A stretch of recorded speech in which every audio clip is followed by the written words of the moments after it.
everyone, welcome back to another day with Money, Finance, Freedom, your ticket to financial freedom. Today we're going to be talking about none other than Lucid Motors again. Now this is an update about what's been going on with the company and why we've seen such dramatic rise in their stock over the last few days. Now I've been calling out Lucid Motor for quite some time now, but there is more fuel being added to the fire. We understand that Lucid Motors is an absolutely elegant car designing company.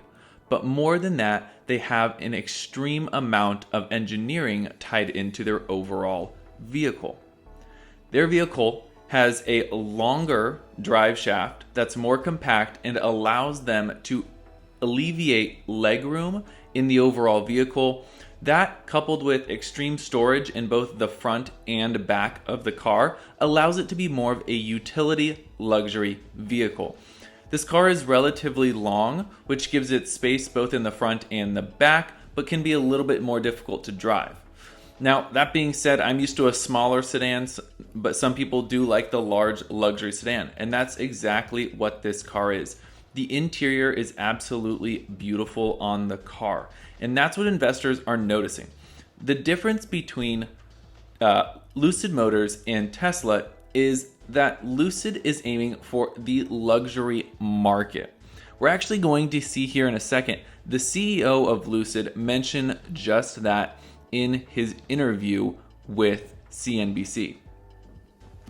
So we're going to notice right here exactly what their CEO says. You see our very first vehicle, the Lucid Air, in the background behind me, and we're aiming initially, unashamedly, at luxury space.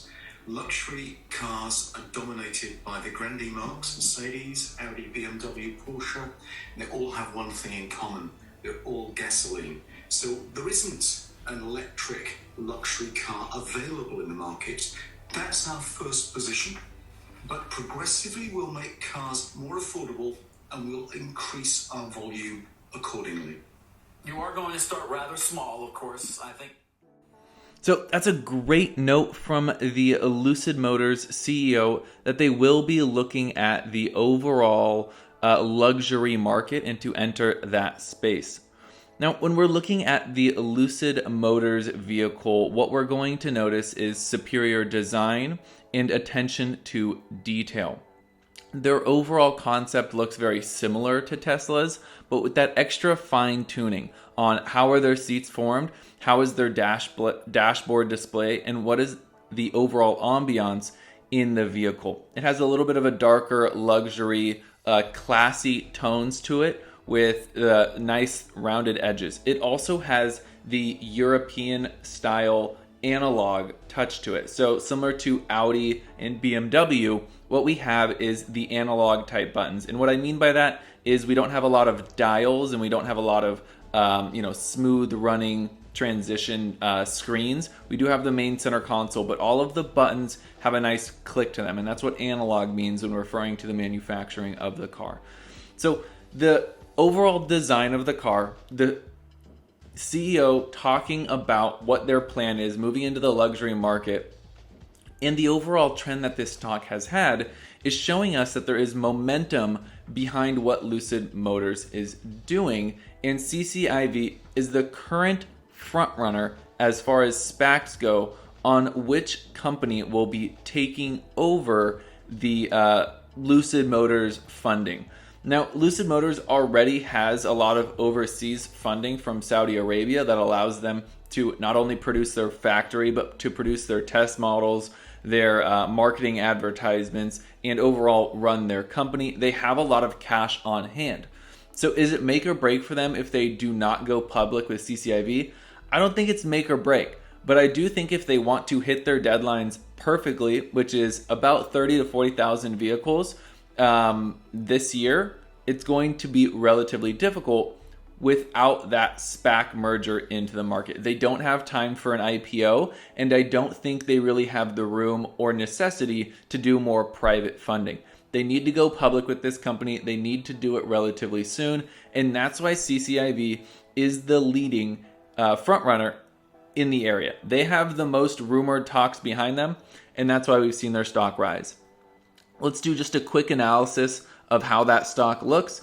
we're going to see a trend here. And I know it's early days and I know it's a rumored stock, but there's already a trend behind it. And that trend is kind of centered around the news that comes out based on what's going on in the industry. Then we're going to see extreme volume spikes.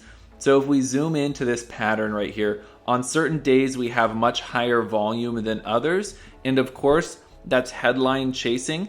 We're going to notice a big sell-off as well with relative volume. Now, this happened when a quote came out saying from CCIV saying, we're just in talks and nothing is confirmed. Well, of course, nothing is confirmed. If this was confirmed prior to merger, then this stock would be at $50 to $100. That's where I see this stock in the next few months when the merger is announced. We might get an announcement sometime next week or the week after. It might take up to 2 months. We really don't know. But again, as far as this trend goes, we're seeing high spikes of volume based on news and press releases. And then we see a little bit of a sell-off when we don't hear anything for a while.